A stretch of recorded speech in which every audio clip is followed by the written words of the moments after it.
Acompanhe agora mais um tema doutrinário do Evangelho de Jesus. As nossas almas, e que sejam as nossas primeiras palavras uma súplica de gratidão a Deus, nosso Pai, de extrema bondade, de infinita misericórdia, por haver nos concedido o dom precioso das nossas vidas. Pela espiritualidade amiga, que naturalmente preparou esse nosso encontro relacional de fraterna convivência, com muito carinho, com muito amor, para que nós pudéssemos aqui estabelecermos aquilo que nós entendemos ser um diálogo fraternal das nossas vibrações, das nossas almas, a fim de propiciarmos a espiritualidade amiga, o recebimento da mensagem cristalina do Evangelho de Jesus, que nunca se nos apresenta como sendo uma lição de alguém que eventualmente pudesse saber menos, pudesse saber mais, falando àqueles que falam, que sabem menos. Na realidade, o nosso entendimento é que as nossas vibrações, aqui emuladas e embaladas pelas canções, pela leitura, pelas vibrações de amor da nossa dirigente, que procurou serenizar as nossas almas, orientando-nos, para que nós pudéssemos receber primeiro a graça do passe, e ao depois estarmos perfeitamente sintonizados com a vibração desse entendimento. O Evangelho de Jesus é mensagem que vem do alto, do mais sublime código de amor, e derramada sobre cada um de nós, de acordo com o nosso grau de entendimento e de acordo com o nosso merecimento. Desnecessário falar da nossa alegria, do nosso contentamento, de estarmos aqui experimentando esse instante de supina e transcendental importância para as nossas vidas. Nesta manhã de sol, de orvalhos, de pingos verdes, de entusiasmo e de alegria para os nossos corações. Diria aos irmãos presentes,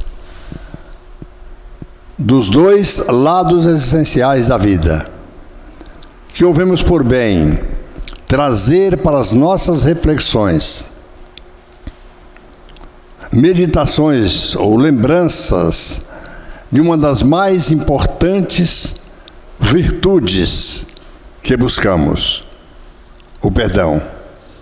Quando o Júnior cantava, ele nos brindou aqui com uma expressão, que seria amar os inimigos com os braços do perdão. Então, na realidade, isso nós precisamos aprender a amar os nossos inimigos com os braços do amor e do perdão. Naturalmente, os nossos irmãos estão já conjecturando da dificuldade de aprendermos, de vivenciarmos também esta lição extremamente difícil. Mas nós não temos outro caminho. O nosso é o dever de aprendermos a perdoar. Se nós pudéssemos voltar ao passado para analisar a caminhada da humanidade do nosso orbe, nós iríamos perceber que de quando em quando a espiritualidade amiga encaminha para nos auxiliar espíritos luminares.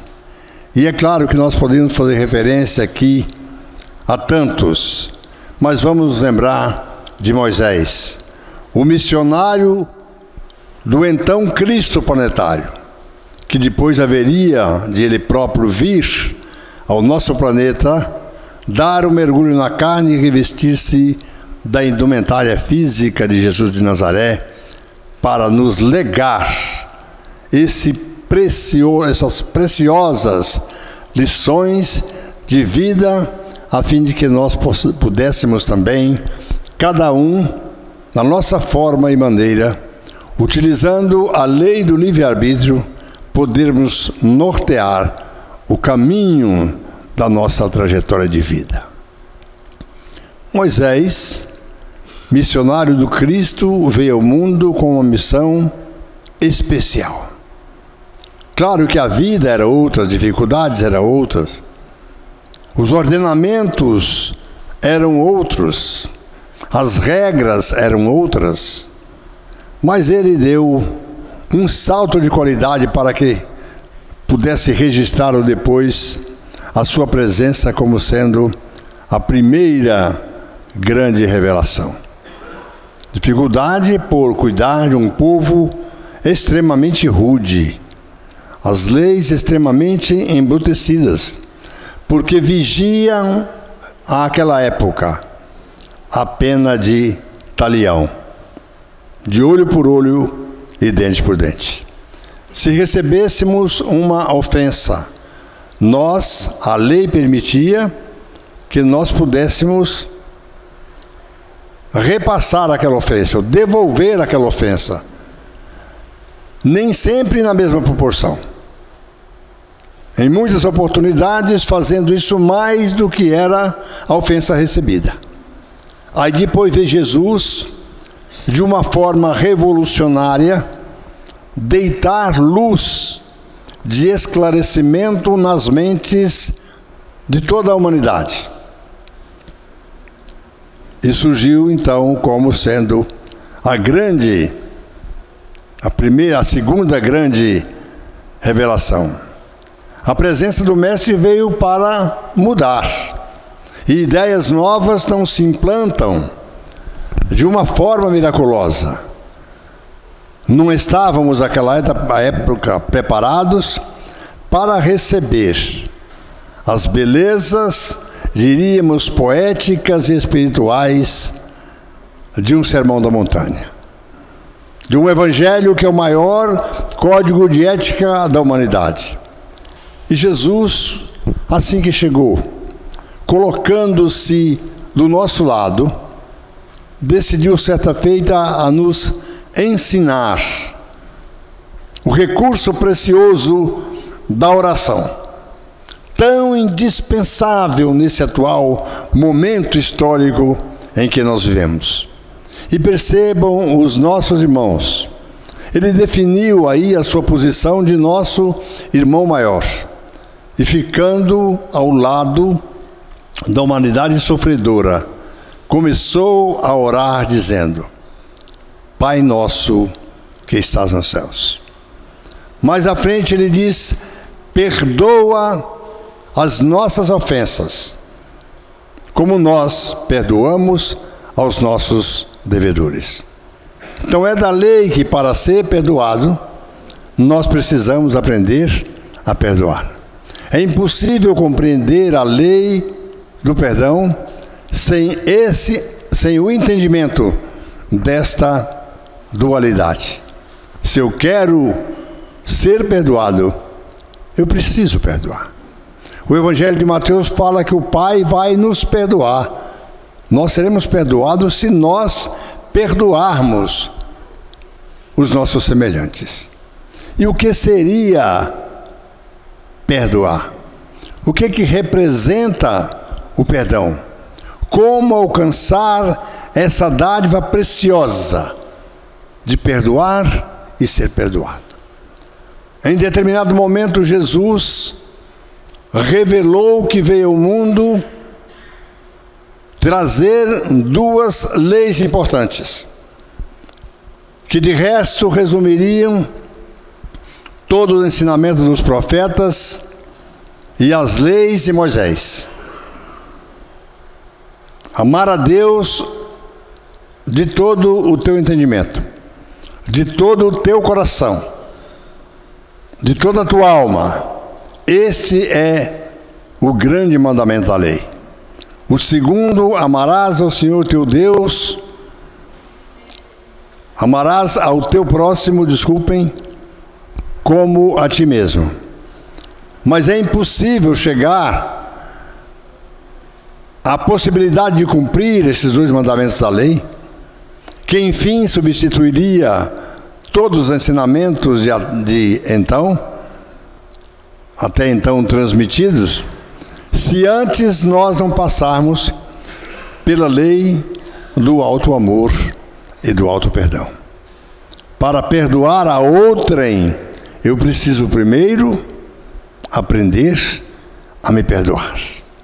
Aí talvez reside as nossas maiores dificuldades.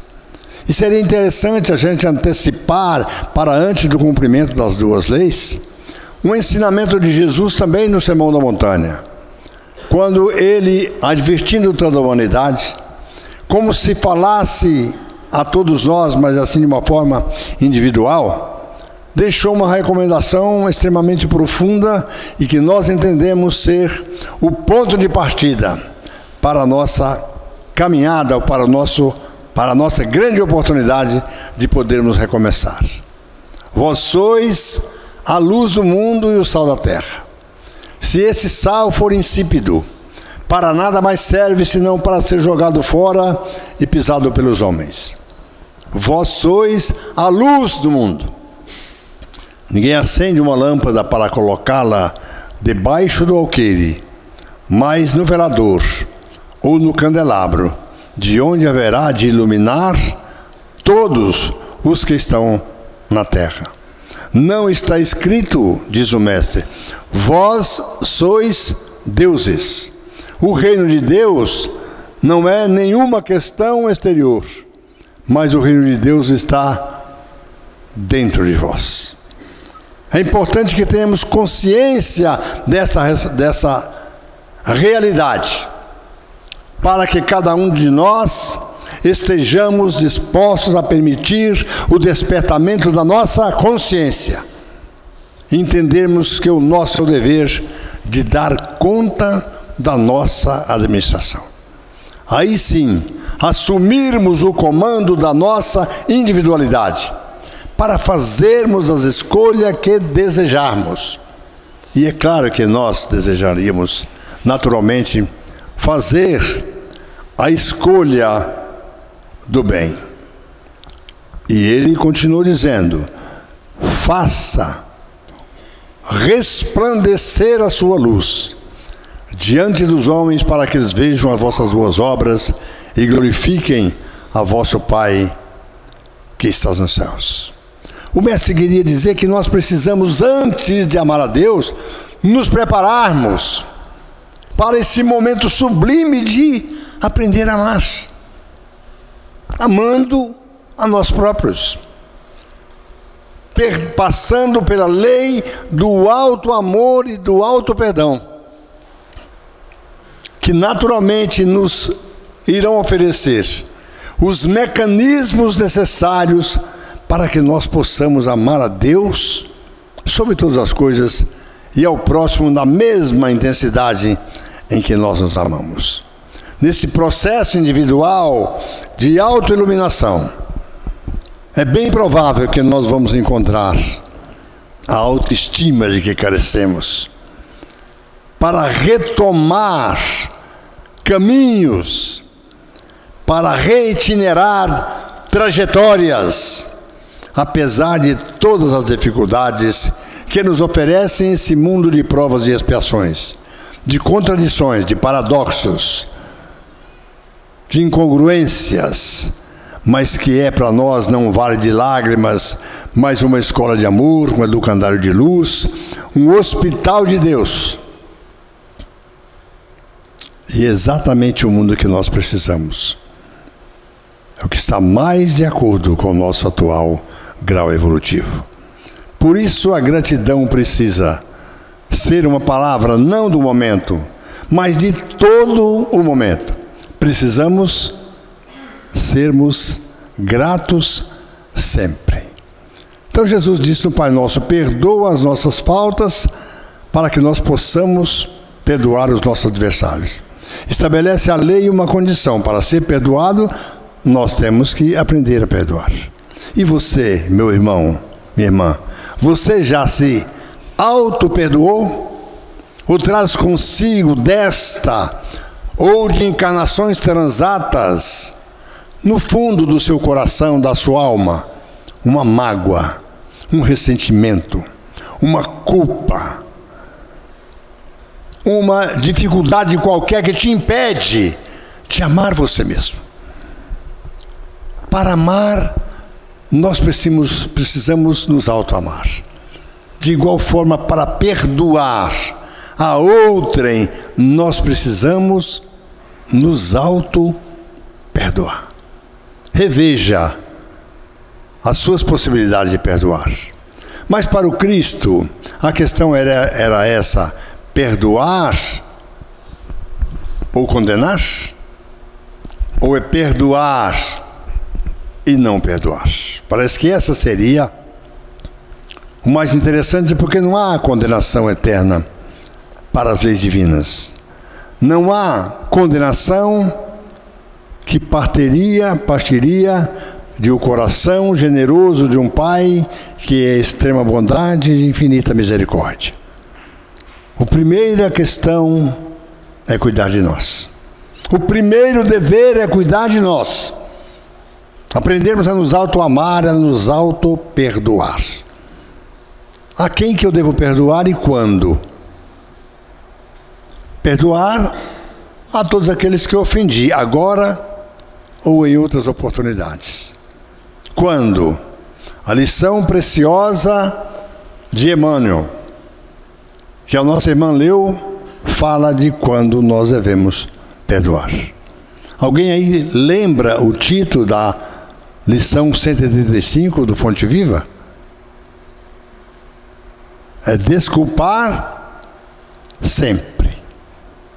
Desculpar a cada momento em que nós nos sentimos ofendidos. Porque também nós somos carecedores de perdão. E enquanto houver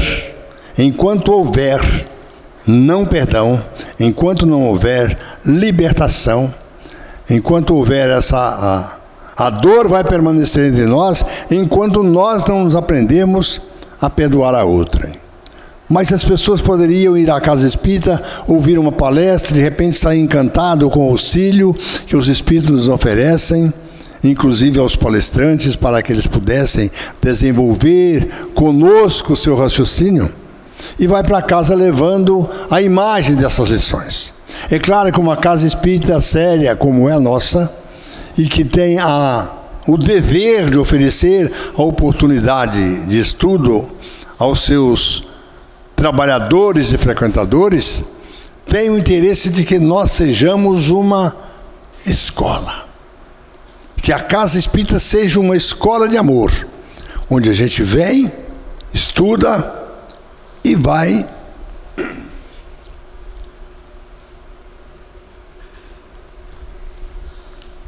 embora com o compromisso de fazer o dever de casa. E por isso nós ouvemos por bem apontarmos algumas bibliografias interessantes para as nossas reflexões. Porque não há como fugir da oportunidade de perdoar. Retroceder já não é mais possível, diz o nosso mentor Bezerra de Menezes. O nosso querido, estimado e amado convidado dessa manhã de tantas luzes. Retroceder já não é mais possível. Então nós temos o dever de avançar no caminho do bem, em busca de mais luz, como diria o poeta Goethe, nos instantes que antecederam ao seu processo de desencarnação. Se retroceder não é mais possível, preciso aprender. O Evangelho segundo o Espiritismo, lá no capítulo 10, traz uma lição preciosa a respeito do perdão. Emmanuel, no livro Consolador, a partir da pergunta 332, vai nos falar do perdão. Rodolfo Caligares, no Sermão da Montanha, fala do perdão de uma forma extraordinariamente bela, extraordinariamente interessante. E nos diz assim: em verdade, porém, enquanto não aprendemos a perdoar reciprocamente as faltas cometidas uns contra os outros, a dor e o sofrimento não serão banidos da face da terra. E será que nós teríamos que conviver eternamente com o sofrimento e com a dor? Ou não temos nós condições de podermos aprender a perdoar para trazer o alívio, para balsamizar corações, para buscar estímulos superiores e entendermos com o Cristo que está surgindo o alvorecer de uma nova era para esse planeta que vai dar um salto de qualidade para transformar-se em mundo de regeneração. Exemplos de perdão nós temos à saciedade, em toda a literatura, mas bastaria nós pensarmos como Jesus fez isso, de que forma que ele fez isso. Quando trouxeram a sua presença, uma grande multidão trouxe a sua presença, uma pecadora adúltera pega em adultério, e que a lei de Moisés determinava que ela fosse apedrejada, porquanto era a vindita, era a vingança, era a lei daquela época. Jesus, diz os Sagrados Escritos, estava escrevendo na areia quando a multidão chegou. Mestre, esta mulher foi pega em adultério e recomendo a lei que ela precisa ser apedrejada. Jesus continuou escrevendo na areia, depois levantou os olhos e disse: aquele que tiver sem pecado, atire a primeira pedra. Voltando assim ali no seu ofício naturalmente de meditação. Daí a alguns instantes levanta a cabeça e encontra apenas aquela mulher, nossa irmã, sofredora da humanidade. Mulher, onde estão aqueles que te condenaram? Te acusavam, ninguém te condenou? Não, mestre. Nem eu tampouco te condeno. Vai-te e não peques mais. É claro que não deu a ela uma alforria. É claro que o perdão divino não pode ser esse de livrar-nos das nossas provações.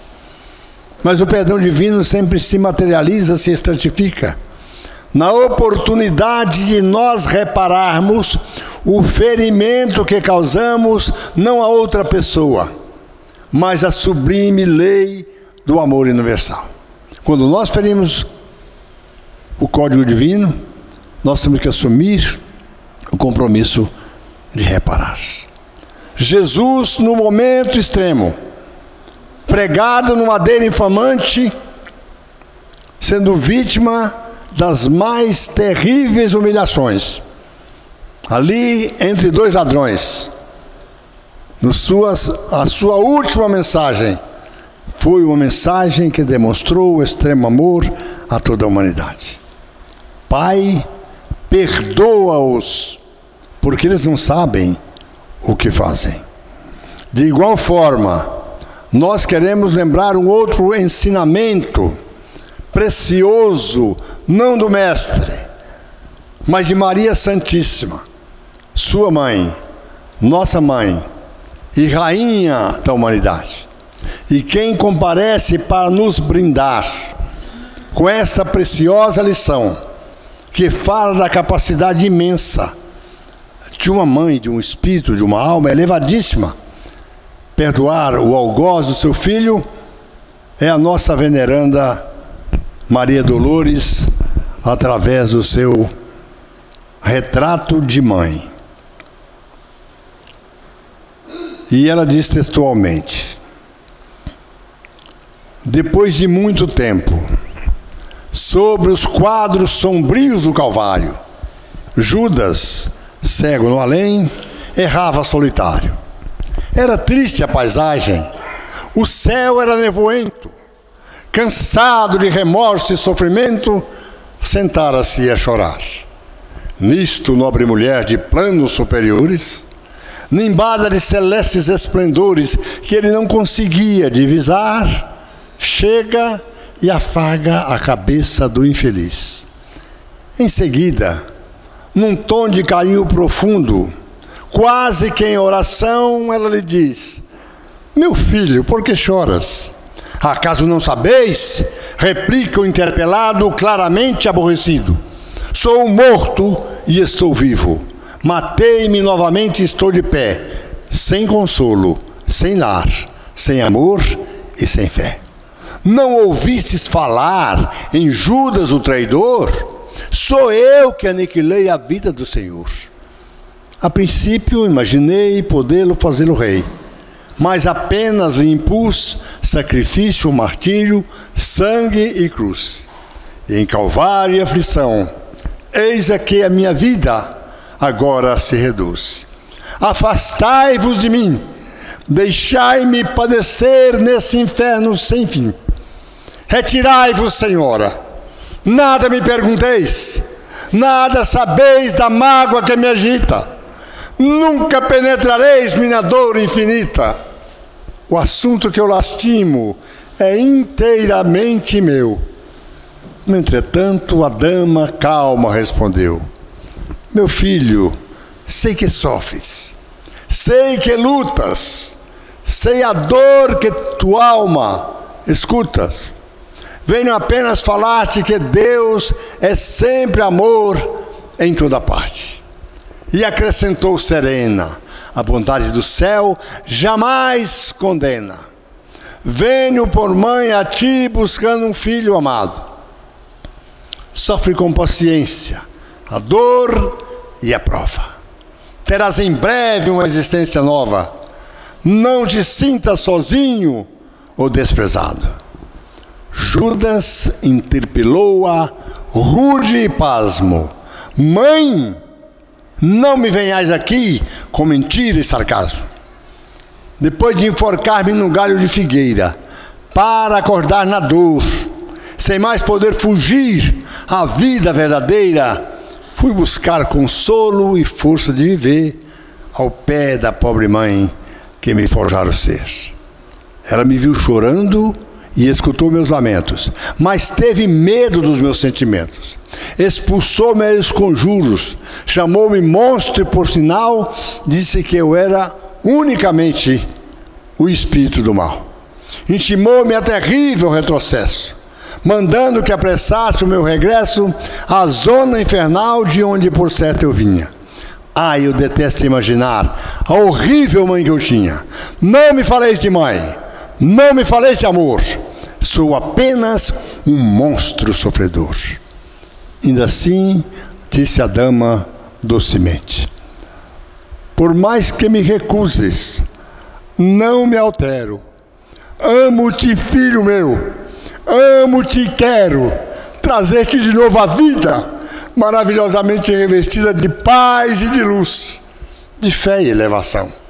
Virás comigo à terra, perderás pouco a pouco o ânimo violento, terás o coração banhado nas águas do bendito esquecimento. Em uma nova existência de esperança, levar-te-ei comigo a remansoso abrigo. Espera e descansa. E Judas, nesse instante, como quem olvidaste a própria dor gigante, ou como quem se desgarra de um pesadelo atroz, perguntou: quem sois vós, que me falais assim, sabendo-me traidor? Sois divina mulher, irradiando amor? Ou anjo celestial, de quem eu prescindo a luz? E ela, a fitá-lo frente a frente, respondeu simplesmente: meu filho, eu sou Maria, sou a mãe de Jesus. Que ela possa cobrir a todos nós e a toda a humanidade com o seu manto suave de amor e de luz. Muita paz a todos. Muito obrigado pelo carinho.